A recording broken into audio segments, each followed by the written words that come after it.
Good morning, good afternoon, good evening. This message is for October 6, 2024, but you can listen to it anytime that you want. And this has to do with the work that God did in the life of Moses after he fled from Egypt. And we're starting in Exodus 2:15. And Exodus 2:15 says, "When Pharaoh heard of this matter," him taking the life of the slave master, "he tried to kill Moses, but Moses fled from the presence of Pharaoh and settled in the land of Midian, and he sat down by a well." And so him sitting by this well was a watershed moment. It was a low point perhaps in his life, where now he went from being a prince in Egypt to in a foreign land and a well that he didn't know who it belonged to. And so he was sitting there at the well, perhaps wondering what would become of him. There were people who were seeking his life, and he couldn't go back to Egypt.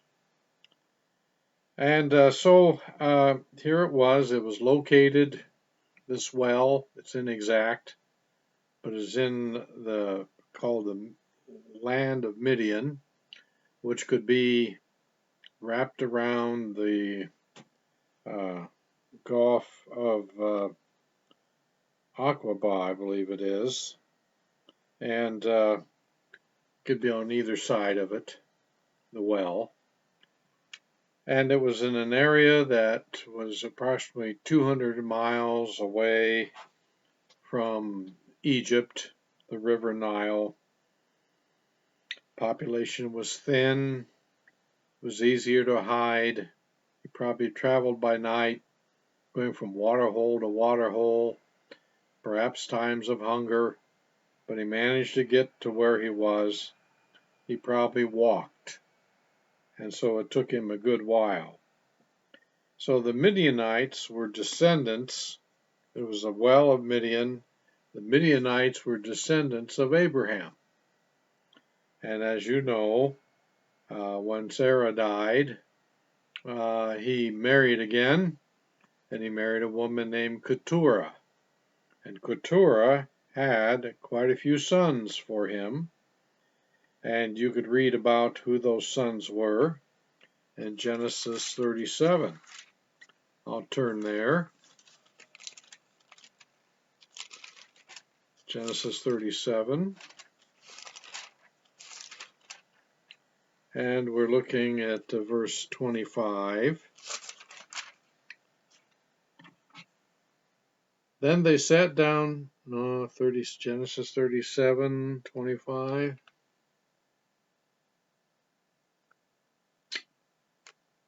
No, that's not what I want. I want Genesis 25. So sorry about that. Genesis 25. Now Abraham took another wife, whose name was Keturah. She bore to him Zimram, and Jokshan, and Medan, and Midian, and Ishbak, and Shua. Jokshan became the father of Sheba and Dedan, and the sons of Dedan were Asherim, and Letushim, and Lemimim. The sons of Midian were Ephah, and Epher, and Hanak, and Abida, and Eldaah. All these were the sons of Keturah. Now Abraham gave all that he had to Isaac, but to the sons of his concubines, that's what Keturah was considered, Abraham gave gifts while he was still living, and sent them away from his own son Isaac eastward to the land of the east. And so this area that was called Midian was to the east, perhaps southeast more so, of the land of Israel. And so this was the area that Moses came to, and it was out of the control of Egypt. Now, by the time Moses got to that well, it had been approximately 500 years since Abraham. And so technically, Israel, Jacob and his sons, were relatives, if you go back far enough, to the Midianites, because they were also from Abraham. But that didn't mean they were close. A lot of things can happen in 500 years. And so by the time of Joseph, the Midianites, who had basically amalgamated quite a bit with the Ishmaelites, they became very strong in the land and also in trading.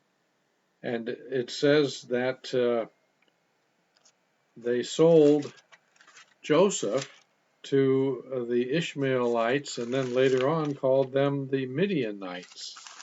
In Genesis chapter 37, starting with verse 25, when they, the brothers of Joseph, sat down to eat a meal, and as they raised their eyes and looked, behold, a caravan of Ishmaelites was coming from Gilead, with their camels coming, bearing aromatic gum and balm and myrrh, on their way to bring them down to Egypt. Judah said to his brothers, what profit is it for us to kill our brother Joseph and cover up his blood? Come and let us sell him to the Ishmaelites, and not lay our hands on him, for he is our brother, our own flesh. And his brothers listened to him. Then some Midianite traders passed by, so they pulled him up and lifted Joseph out of the pit and sold him to the Ishmaelites for 20 shekels of silver. Thus they brought Joseph into Egypt. So it interchanges Ishmaelites and then Midianites. It says here in verse 36 of the same chapter, meanwhile, the Midianites sold him in Egypt to Potiphar, Pharaoh's officer, the captain of the bodyguard. So Ishmaelites, Midianites, they were kind of in the same pot, in the same area. Their land was a little separate. Edom and then Midian were a little separate in land area, but they interchanged quite a bit, and they were related to Abraham, both of them, the Edomites through Ishmael, and the Midianites to Abraham through Keturah. And so there was a lot of that. Then the Midianites, they weren't necessarily real close to the Israelites. How do I know this? They were the ones that hired Balaam to curse the Israelites. And then the Midianites had preyed on Israel for years, stealing their crops. And they would just bring their herds in there and eat up all of their fields when they became ripe.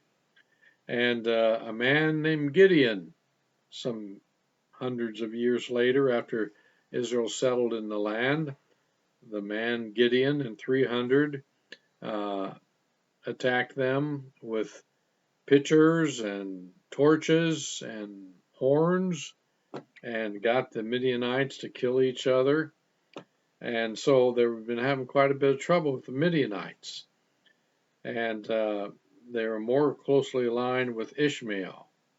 But nevertheless, during this time, Jethro, who's also called Ruel, he was the priest of Midian. And so he had a religious bent, and he was the one who knew about the God of Abraham. And he did teach some of the truth about God to Moses. Some 2,000 years later, President Trump, when he was president the first time, uh, I'm assuming he'll be elected again, but when he was president, he formed a pact that the Abraham descendants signed, and it was called the Abraham Accord.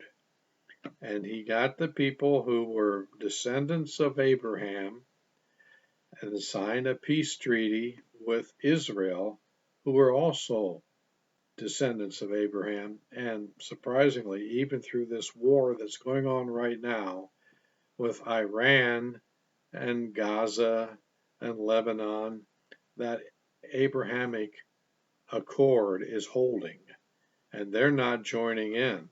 As a matter of fact, the Abraham Accord participants are of a different type of Islam than Iran. And Iran is attacking Israel because of that they're a different type of Islam. And so the people that live in the Midianite area and the Sinai and also Egypt and also other peoples that were from Keturah, they're not joining in this fight. They're not for Iran. So that's kind of an interesting thing. Nevertheless, Jethro, the priest of Midian, he knew about God. Moses interceded for his daughters. This is how he got in with Reuel. And it says here in verse 16, now the priest of Midian had 7 daughters, and they came to draw water and filled the troughs to water their father's flock. Now, I think that means that he only had 7 daughters. He didn't have any sons. And they were tending the sheep, and they were coming to the well where Moses had been, or was nearby to, and they were getting muscled out from using the water. They would be pushed down to the bottom and couldn't water their flocks till everybody else was finished. It says in verse 17, then the shepherds came and drove them away. But Moses stood up and helped them and watered their flock. I take this to mean that Moses stood up and helped them means that he interceded on their behalf physically. As you recall, he was trained, we believe, in military and combat, and he knew how to fight. And although he may have only had a staff, he knew how to use that. So he interceded and backed these shepherds away, just he. He was one man, but there were at least 2 shepherds and maybe more, and he dispatched them. When they came to Reuel, their father, he said, why have you come back so soon today? So they said, an Egyptian delivered us from the hand of the shepherds. So these shepherds had been muscling them. And what is more, he even drew the water for us and watered the flock. Well, that was a very helpful man, very chivalrous, I might add. He said to his daughters, where is he then? Why is it that you have left the man behind? Invite him to have something to eat. And Moses was willing to dwell with the man, and he gave his daughter Zipporah to Moses. Now, in that little sentence I just read was 40 years. Boy, you talk about condensing things. And his sons, he had 2 of them through Zipporah, and the 40 years that he was with the priest of Midian, and he got a wife, Zipporah, and then he just had very young sons when God called him and sent him down to Israel, or to Egypt. And I'm thinking what probably happened. Now, this is just a guess, but he showed up with no resources except that he was willing to defend these people and he had done a good thing. And he probably worked many years to gain a wife, just like Jacob had many years before, and maybe even some more to gain some flocks and things like that. And so he didn't get a wife just a couple days after he got there. He had to prove himself. He had to earn his keep. He had to earn the right to have a wife. And he got Zipporah. And then she gave birth to a son, and he named him Gershom. Now, Gershom means I was a stranger there. And so he had a name, and it was Moses, which means I was drawn out of the water. And he might have told his son about that story sometime later, and he named him Gershom because I had to flee from there, and I came here, and therefore I was a stranger there. That's your name. And so Gershom and Moses, they had the names that kind of told a story. And Moses interceded for the daughters, like I said, and helped them. And over time, married Zipporah. And in that 40 years, he became a very, very meek man because God was doing a work in his heart. In Exodus chapter 2 and verse 23, now it came about in the course of those many days that the king of Egypt died, and the sons of Israel sighed because of the bondage, and they cried out, and their cry for help because of their bondage rose up to God. Doesn't mean God wasn't listening before that, but it might be that they weren't praying and calling and having faith. So God heard their groaning, and God remembered his covenant with Abraham, Isaac, and Jacob, and God saw the sons of Israel, and God took notice of them. So now there are two things happening. There's what God was doing in the life of Moses, and there was what God was doing in the life of the Israelites, and some 40 years had passed by, and there was even meaner pharaohs that came up. Thutmose III was oppressive, but he died. He was gone by 1450 before Christ, and Amenhotep was just as oppressive or worse. So then also the Israelites were very ready for God to send a deliverer. And also Moses was having a work done in his life that I'll get to in a bit. And the iniquity of the Amorites was being fulfilled as well.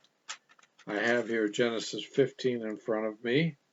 And looking at verse 13, God said to Abram, we're going back some years here, know for certain that your descendants will be strangers in a land that is not theirs,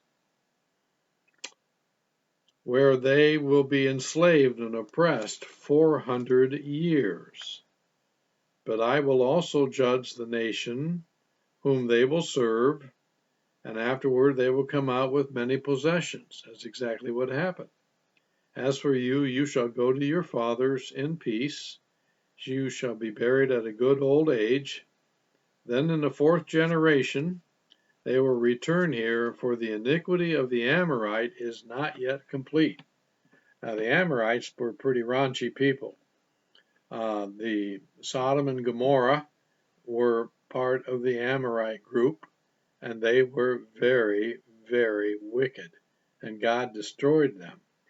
But God was letting these people kind of mellow in their sin and become worse and worse, and he was going to then remove them from the land and force them out when he brought the Israelites in.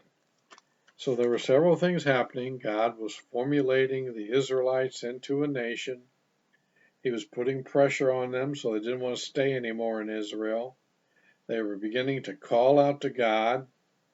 He was taking Moses and retraining him on the backside of the desert, and little did Moses know that they would be wandering in that same desert area for 40 years where he led those sheep. So he was getting them ready, and the iniquity of the Amorite was becoming complete, but he had to recreate Moses, and Moses needed to meet his Lord more intimately. So Moses led Jethro's flocks. That's a different name for Ruel. And so, same guy. And he was in the Sinai area, and Moses would eventually get to Mount Horeb, or also it's called Mount Sinai. It's a pretty good peak. It's 7,363 feet in elevation. And so it's pretty high. It's not high enough to be snow-capped all the time, but it is a high peak. And Moses would eventually bring Israel there to that spot, and on that very mountain, God would give the Ten Commandments.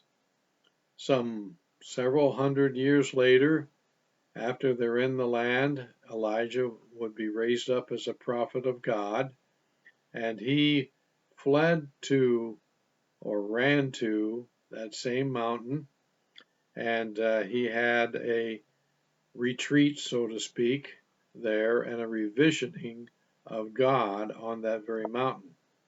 So this is a very sacred mountain for them, and on that mountain there was a burning bush. We see in verse 1 of chapter 3, now Moses was pasturing the flock of Jethro, his father-in-law, the priest of Midian. And he led the flock to the west side of the wilderness and came to Horeb. That's also known as Mount Sinai, the mountain of God.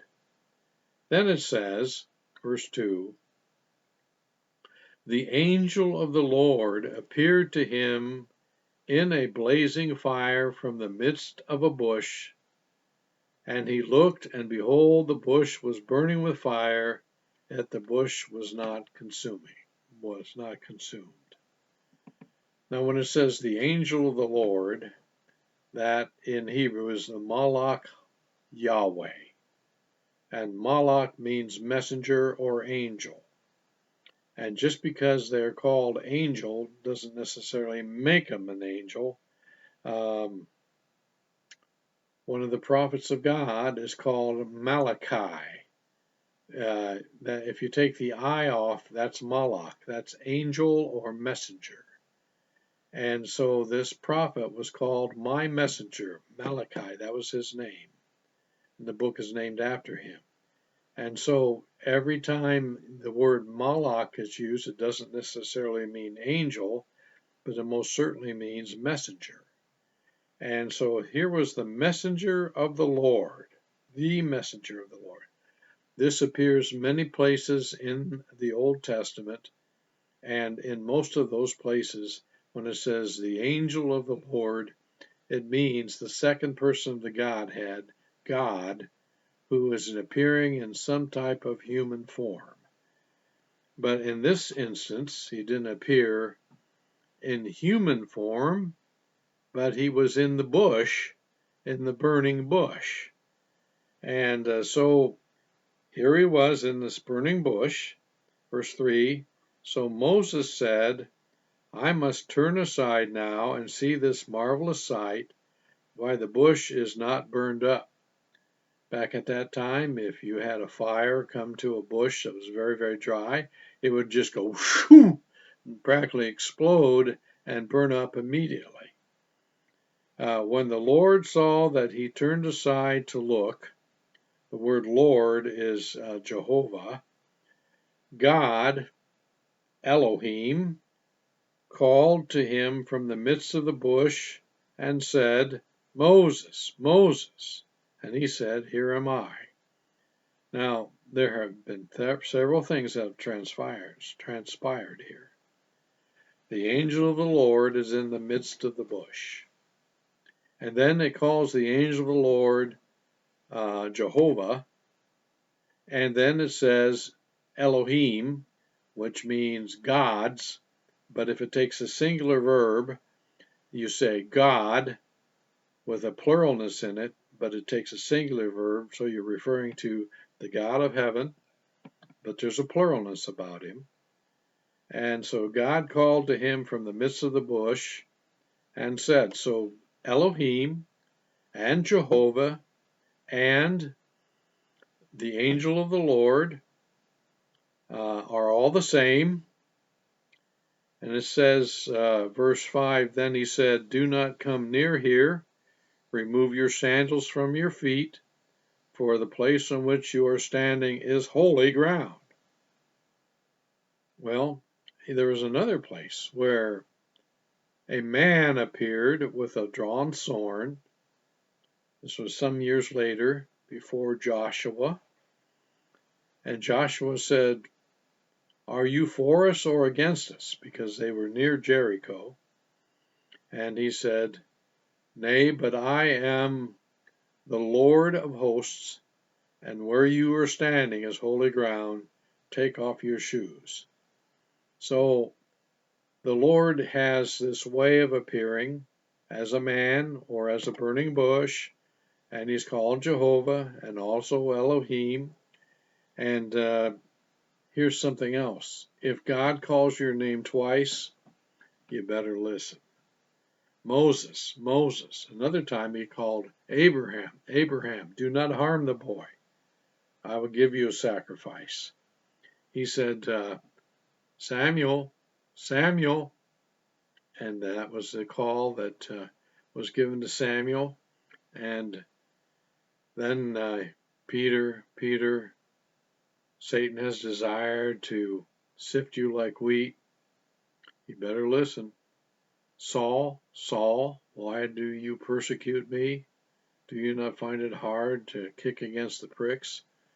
So you could have a whole sermon here on the double call of God, calling your name. And if your mother says, John, John, well, you better listen. Anytime there's a double call, it seems to be a time of emphasis and a time that you better listen. So Moses, Moses, and he said, here I am. Then he said, do not come near here, remove your sandals from your feet, for the place on which you are standing is holy ground.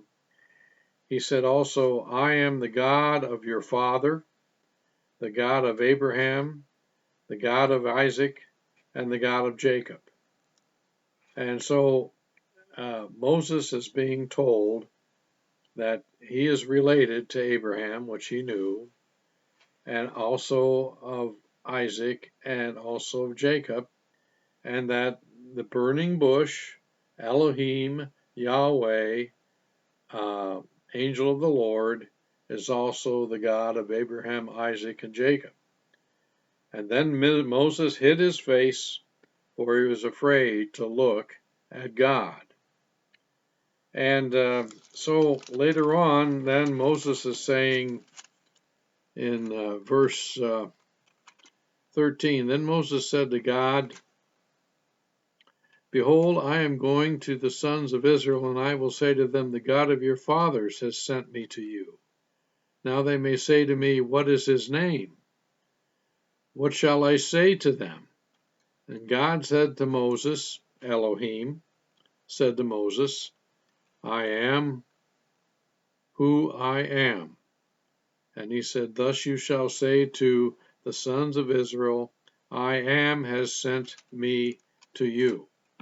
That means that he is the eternal one, the one that was, the one that is, and the one that will be. He is the I am, the first and the last, the Alpha and the Omega, the eternal one. And as such, he is the only God. So there's a lot of information in here. And there's a lot of ways to identify God, and they're all the same. So he was getting a revisioning of who God was. And what is your name? I don't have a name. In that I was given a name, I have always been. I am that I am, the eternal existent one. It was just a to be verb, Yahweh. Now they don't say Yahweh. What they do is they call it the tetragrammaton, and it's just four consonants. And they didn't want to say it, mispronounce it, because it was considered so sacred. But to have something in there, they put the vowels of the word Adonai in there. And that reminds them that when they come to this word, instead of saying Yahweh, which might not be how you pronounce it at all, you say instead Adonai. So it was a very sacred name. And so here is Moses, and he is getting sent by God. And every man of God must have a sense of who God is in order to serve him. So you got to know who you're serving. And Moses had to have an education. And this education that he received was the revisioning of who God was. But he was very, very shy. He was being suited for leadership, and he didn't really want to be the leader. It says here that by the time he had been called of God, it says in Exodus 33:23 that he was the meekest, not that passage, but other passages. He said that he was the meekest man on the earth. And there are very few people that can lead without power going to their head. But Moses, he had a very, very meek spirit. And because of that, it suited him to lead because he really didn't want to dominate anybody or be heavy-handed. So every man of God must have a sense of who God is in order to serve him. Abraham saw God as a torch and a burning oven, the one who makes the eternal covenants. Isaac saw him as Jehovah Jireh, the one who provides. He was almost going to be sacrificed, and then God provided a ram in the thicket to take his place. Jacob saw him as a ladder to heaven. Moses saw him as the burning bush. Job knew him as the Redeemer. Joshua saw him as the Lord of hosts. David saw him as the priest after the order of Melchizedek.